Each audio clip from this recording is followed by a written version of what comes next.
채권보이 시작하겠습니다. 저는 진행자 이지혜 기자이고요. 트럼프 전 대통령이 미국 대선에서 당선인이 된 이후에 미국 사실 채권 시장이 그의 복귀에 출렁였습니다.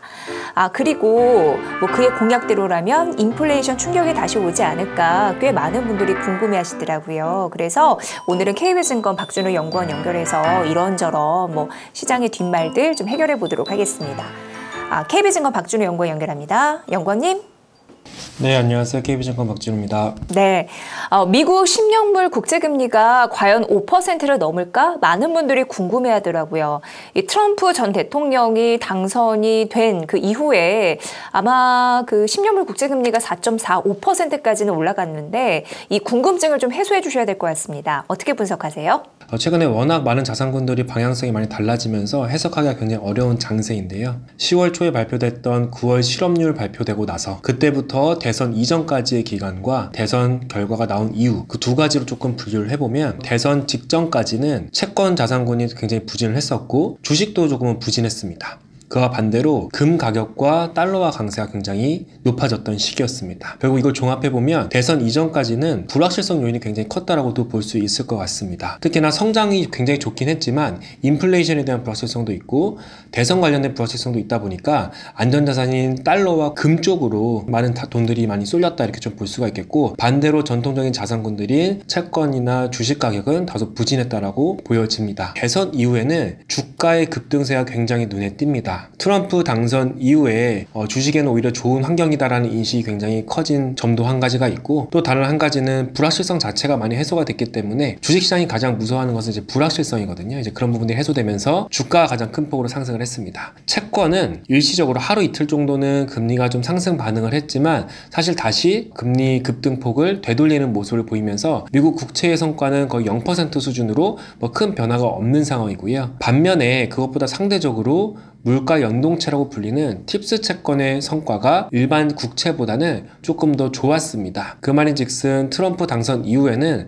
많은 시장 참여자들이 인플레이션 리스크를 조금 걱정했다라고도 볼 수가 있을 것 같습니다. 인플레이션 리스크가 높아지면서 물가 연동 국채의 성과가 일반 국채보다 조금 좋았다 이렇게 볼 수가 있겠습니다. 대선 이후에는 위험 자산에 굉장히 긍정적인 환경이 지속이 됐고 국채에는 그렇게 좋은 환경은 되지 못하고 있는 상황인 것이 이제 사실입니다. 이제 10년물 금리의 급등 가능성이 계속 제기가 되고 있는 상황입니다. 왜냐하면 인플레이션 리스크가 트럼프 정책하에서 계속 주목을 받기 때문에 그렇습니다. 근데 실제로 지금까지 금리가 왜 올랐는지를 한번 살펴보면요. 미국 10년물 금리는 두 가지 요인으로 분해해서 볼 수가 있습니다. 물가채 금리인 팁스 금리라고도 얘기를 하는데 일종의 실질 금리 역할을 하는 이 팁스 금리와 기대 인플레이션의 일종인 브레이크 이븐 인플레이션, 저희가 BEI라고도 많이 부릅니다. 그래서 이제 미국 10년물 금리를 물가채 10년물 금리와 BEI 10년물 금리 이렇게 두 가지로 분해를 해볼 수가 있습니다. 근데 이제 10월 이후로 어떤 부분에 의해서 금리가 많이 올랐나 살펴보면 물론 기대 인플레이션도 올랐지만 미국 물가채 금리가 굉장히 많이 올랐습니다. 그걸 어떻게 해석을 해야 되냐면 인플레이션 우려가 조금 높아진 것은 맞지만 그것보다도 미국 경제가 너무 좋아서 연준이 기준금리를 덜 내릴 수 있다.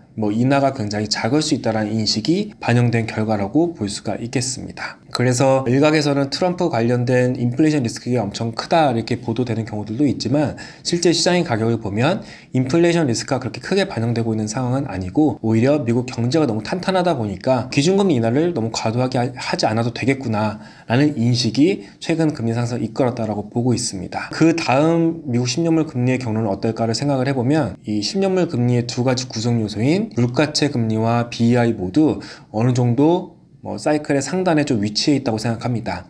이 기대 인플레이션의 경우에는 현재 2.3% 후반대인데요.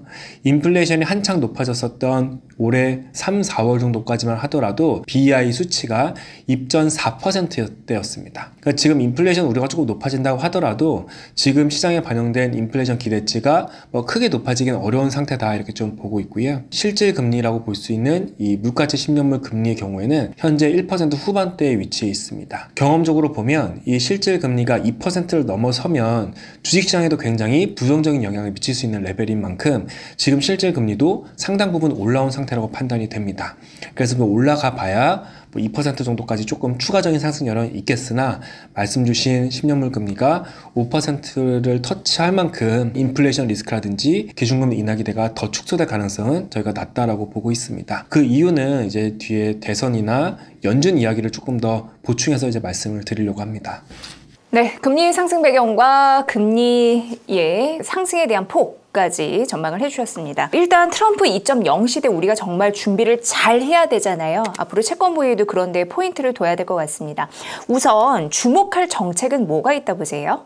트럼프의 정책은 크게 세 가지입니다. 관세 부과 정책, 세금 인하 정책, 반이민 정책입니다. 대부분 경제 관련 기사라든지 경제적인 관점에서 볼 때는 이 반이민 정책보다는 관세 부과와 감세 정책에 포커스를 맞추는 경향이 되게 많습니다. 반대로 이러한 반이민 정책은 경제적인 영향도 주목을 받지만 다소 정치적인 이슈로 많이 치부가 되는 경우들이 많습니다. 그래서 지금 시장의 반응을 보면 시장이 왜 금리 상승으로 반응을 하느냐, 관세를 부과하게 되면 어떤 물가가 올라갈 수가 있다는 우려들, 그리고 감세, 여러 가지 다른 법인세 인하나 개인소득세 인하를 해주면 경기 부양적인 효과를 주면서 인플레이션이 또 높아질 수 있다. 이런 우려들이 있는 게 사실인데요. 저는 이제 가장 중요한 정책 중에 하나가 반이민 정책이라고 생각을 합니다. 트럼프가 당선된 이후에 이번에 첫 번째로 또 발언을 할 때 또 언급했던 정책이 이민자 추방 정책이었습니다.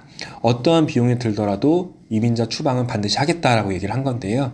근데 이 이민자 추방도 겉으로 보기에는 인플레이션을 높이는 정책처럼 보일 수 있습니다. 물론 인플레이션을 높이는 효과가 조금 있긴 하지만 사실 가장 중요한 영향은 성장률을 둔화시키는 영향이 훨씬 더 크다라고 말씀드릴 수가 있겠습니다. 앞서 말씀드린 감세, 여러 가지 법인세 인하들을 하는 것보다도 사실 이민자가 빠져나가는 것이 성장률을 끌어내리는 효과가 감세의 부양 효과보다 저희는 더 크다라고 보고 있습니다. 그래서 시장은 지금 당장 감세와 관세만 생각을 하고 있지만 이 반이민 정책이 신속하게 시행되게 되면 이것이 성장률을 끌어내리는 효과가 시장의 주목을 점차 받을 것으로 보고 있습니다. 미국의 비농업 고용자가 팬데믹이 발생하기 직전 해부터 늘어나긴 늘어났는데요. 팬데믹 때 감소했던 거 전부 다 회복하고 지금 늘어난 상태인데 고용자를 미국 태생하고 외국 태생으로 나눠볼 수가 있는데요. 자국에서 태생한 사람들의 고용자는 팬데믹 이전 대비해서 감소한 상태고요. 반대로 대부분 이민자일 수 있는 외국 태생의 근로자가 팬데믹 이전보다 크게 높아진 상태입니다. 그래서 미국 고용시장이 지난 한 2년 동안 굉장히 좋았는데요. 그때 좋았을 때 생겼던 신규 고용자들은 사실상 전부 외국인들이었다고 보셔도 무방합니다. 그러니까 그만큼 불법 이민자를 포함해서 여러 가지 이민자들이 미국 경제를 부스팅하는 효과가 굉장히 컸었다는 건데 그 효과가 앞으로는 반대로 역전될 가능성이 굉장히 크다 이렇게 좀 보고 있습니다. IMF에서 분석한 자료를 보더라도 반이민 정책이 실행됐을 때 인플레이션도 0.2%포인트 정도 향후 1, 2년 동안 높이는 효과가 분명히 있지만 GDP를 감소시키는 효과가 훨씬 더 크다라는 것으로 이제 분석된 결과입니다. 예를 들면 향후 2, 3년 동안 0.8%에 가까이 이민 감소가 성장률을 낮출 수 있다는 효과가 이제 분석이 되고 있는 상황이라서 지금 시장은 인플레이션이 높아지는 것만 고려를 하고 있지만 반대로 성장률이 꺾일 가능성이 굉장히 크다. 그렇기 때문에 저희는 트럼프 정책이 단순히 금리 상승으로 또 치부할 수는 없고 어떻게 보면 펀더멘털만 감안했을 때는 오히려 금리 하락을 야기할 수 있는 정책들이 상당 부분 있다 이렇게 생각하고 있습니다. 근데 전체적으로 봤을 때 지금은 기준금리 인하 시대입니다. 하지만 물가 상승에 대한 우려도 있는 상황인데 여러 가지 물가 내릴 때 고민이 좀 많이 될 것 같은 연준의 시각 이런 것도 예상이 됩니다. 자, 시장 금리 어떻게 전망하십니까? 그 대선 요인과 관련해서는 여러 가지 인플레이션에 대한 우려가 확실히 시장 금리를 끌어올린 부분이 분명히 있습니다. 그런데 제가 정책을 설명드릴 때 성장률 둔화 효과가 분명히 크다고 말씀드렸기 때문에 인플레이션 상승하는 효과를 저는 성장률이 다 상쇄시킬 것으로 보고 있기 때문에 지금 금리 상승은 조금 과도하다 이렇게 생각을 하고 있고요. 또 연준도 인플레이션 안정에 굉장히 자신감을 가지는 모습이었습니다. 금요일에 있었던 FOMC에서도 여러 가지 인플레이션에 대한 말이 많지만 지금 당장은 인플레이션이 2% 목표로 안정된다는 데에 대한 자신감이 이전보다 훨씬 더 생겼다라고 얘기를 했습니다. 또한 트럼프의 여러 가지 경제 정책이 구체화되지도 않았고 실행됐을 때 경제에 얼마나 큰 영향을 줄지도 불확실하기 때문에 그런 요인들을 지금 통화정책에 반영하고 있지 않다라고 얘기를 했거든요. 그 말은 최소한 내년 1분기 정도까지는 정책이 구체화되기가 어렵고 통화정책 스탠스는 인플레이션이 안정된다라는 기반 하에 저희가 수행될 것으로 좀 예상이 되고 있습니다. 그 말인즉슨 시장의 예상보다는 기준금리 인하가 생각보다 연속적으로 계속 지속될 수 있다고 보고 있고 저희는 내년 3월까지 연속적인 기준금리 인하가 가능하다라고 보고 있습니다. 이 기준금리가 계속 인하가 되게 되면 단기금리는 당연히 하락을 하게 되고요. 저희는 10년물 금리도 비슷한 궤적을 그릴 것으로 보고 있습니다. 10년물 금리는 워낙 변동성이 크고요. 방향성을 잡기가 굉장히 어렵습니다. 반면에 단기금리, 예를 들면 미국 국채 3개월물 금리는 방향성이 굉장히 뚜렷합니다. 지난 수십 년 동안의 데이터를 보더라도 기준금리 인상 인하라는 것은 뭐 한두 번 인하하고 다시 인상으로 반복되고 이렇게 방향이 크게 바뀌는 것이 아니라 한 1, 2년 정도 인하를 하면 인하를 쭉 사이클을 이어가고 또 쉬었다가 인상할 때는 또 1, 2년 이번에는 2년 가까이 인상 사이클을 지속을 하기 때문에 이렇게 초단기 금리는 방향성이 굉장히 뚜렷하기 때문에 저희는 방향성을 볼 때는 10년물 금리보다도 이렇게 단기 금리를 보시는 게 중요합니다. 지금 미국 3개월물 금리는 2022년 이후로 급등을 한 이후에 약 1년 정도 부확 구매를 거치다가 최근부터 꺾이기 시작한 겁니다. 그래서 저는 이제 금리의 방향성 자체를 하향 안정으로 보고 있고 이 미국 10년물 금리도 큰 변동성을 당연히 보이고는 있지만 큰 그림에서 방향성 자체는 하락이라고 보고 있습니다. 그래서 당장은 여러 가지 리스크가 있는 것은 사실이지만 저희는 연말만 되더라도 지금보다는 미국 10년물 금리가 레벨이 지금보다 낮을 것으로 보고 있고 국채에 대해서 긍정적인 의견을 가지고 있습니다. 네, 연구원님, 트럼프 2.0 시대에 굉장히 많은 채찌님들이 궁금해하시는 부분이 있는데 오늘 이를 잘 또 분석해 주신 것 같습니다. 지속적으로 좀 팔로우업 좀 부탁드리고요. 앞으로도 좋은 의견 전해주십시오. 네, 감사합니다. 네, KB증권 박준우 연구원의 분석으로 함께하셨습니다. 앞으로 채권 부위는 트럼프 2.0 시대를 어떻게 잘 보내야 되는지 그 전략에 대해서 자세하게 말씀을 드리려고 합니다. 오늘 한낮 기온이 23도까지 올라간다고 하는데 새벽이나 아침, 밤은 굉장히 춥거든요. 변덕스러운 날씨 감기 조심하시기 바랍니다. 하지만 늘 여러분의 마음은 행복한 기운과 마음이 가득하길 바랄게요.